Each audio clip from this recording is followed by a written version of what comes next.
The one with Chandler in a box is the 8th episode of the 4th season of Friends. This is directed by Bonerz, and there will be spoilers from now as I discuss things that happen in this episode.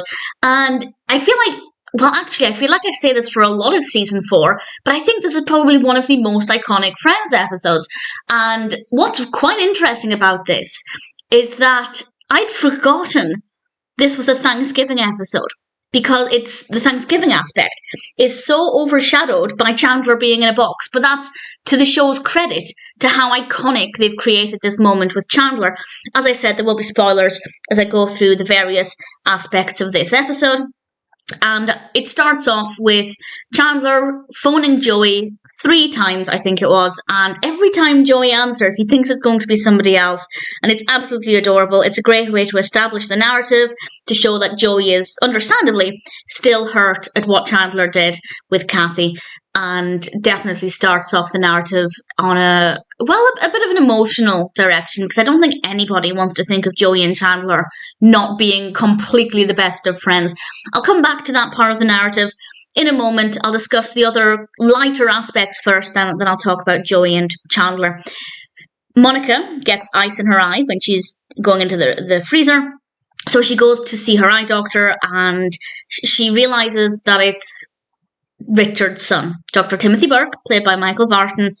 And while she's getting her eyes tested, there's a little bit of flirting going on. Well, Monica's making pirate noises, if that counts as flirting. And she ends up inviting him to Thanksgiving. And everybody, before he arrives, everybody is saying that it's really weird and gross, and Monica's not really seeing it. And we have this beautiful, beautiful quote. I just think the delivery of the line was amazing.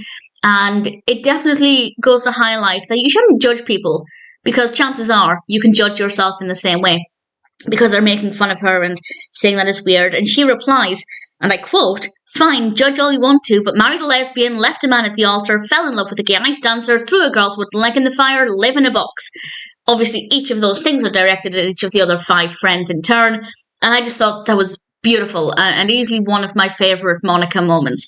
And Timothy does come over to Thanksgiving, and we don't really get to know the character very much. He doesn't really have that much to say, and that's largely because there's a lot of things going on around him with Chandler and Joey and with Rachel and Ross, which I'll come to in a little bit. And then we have the scene on the balcony where they realise, yeah, it is kind of weird. And I like the fact they kind of wrapped this up within 1 episode. They could have extended it a bit. They could have not invited him to Thanksgiving and then have Monica go on a date with him in the next episode. But I think wrapping it up in 1 episode was the right way to go. We then have the story with Ross and Rachel. And this comes about because Phoebe says they're going to do Secret Santa this year, because since she and Monica are catering, they don't have a lot of money, so they can't afford presents for everybody. So they're doing Secret Santa. I think that's a really sensible thing to do.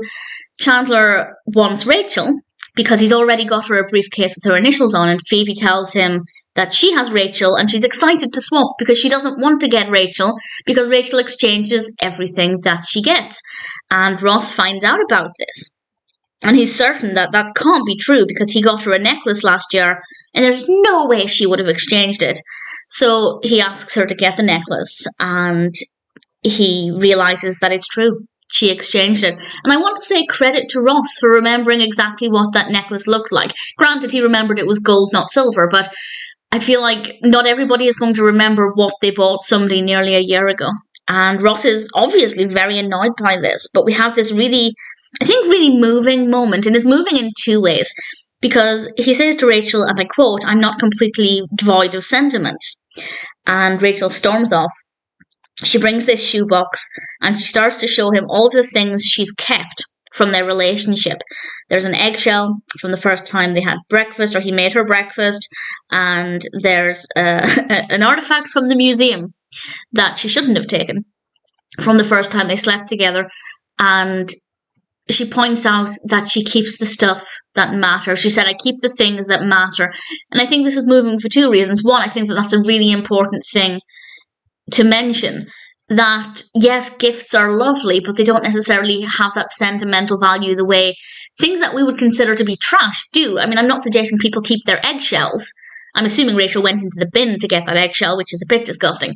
But it kind of goes to show that expensive gifts, like the necklace, don't necessarily mean as much as an eggshell that was discarded in the trash. And I think that's a really lovely message.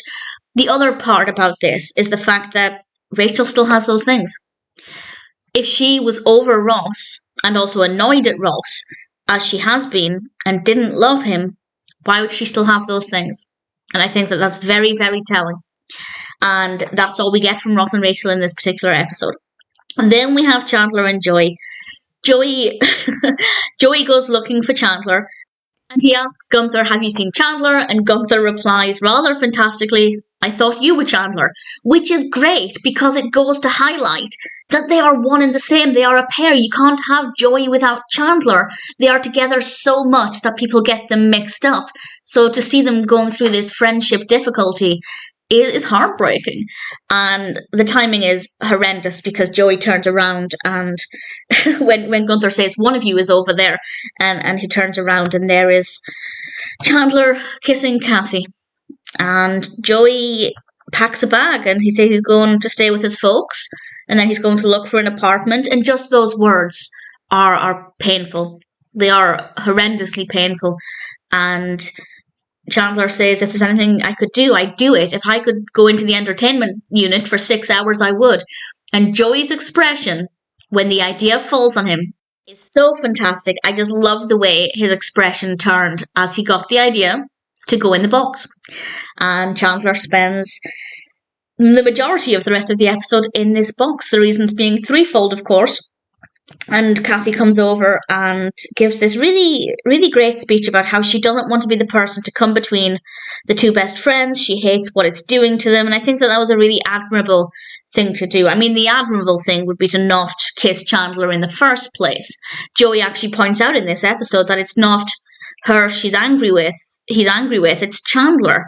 And on the one hand, I think, yeah, Chandler is his best friend. He shouldn't have done it. But also, Kathy was responsible for this as well. It takes two to tango. I feel like Joey should have been a little bit more angry at Kathy, but nevertheless, he chooses not to be. Maybe choosing to not be angry at her is an admirable thing.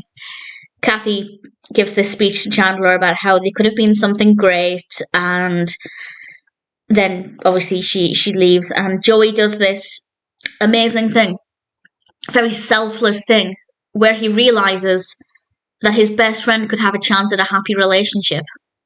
And he lets Chandler out of the box and Chandler goes after Kathy. And that is one of the most beautiful things ever. Because he realizes that Chandler means so much to him that he's willing to put this aside for the sake of Chandler's happiness. I think that is so beautiful and really moving. And I'm slightly welling up a bit because it's Chandler's not the luckiest in love. And I think Joey recognizes that. So when Chandler has the chance to be happy in a relationship, he's going to give his best friend that gift. One could argue he doesn't deserve it after what he did, but nevertheless, Joey did a very admirable thing. Very, very selfless. The one with Chandler in a box is easily one of the most iconic episodes. And as I said, so iconic that Chandler being in a box completely overshadows the Thanksgiving aspect. Really brilliant episode. 9.0 out of 10 on IMDb across 6.5 thousand reviews and ratings. Needless to say, that's phenomenal. That is a phenomenal rating, and I completely agree with it.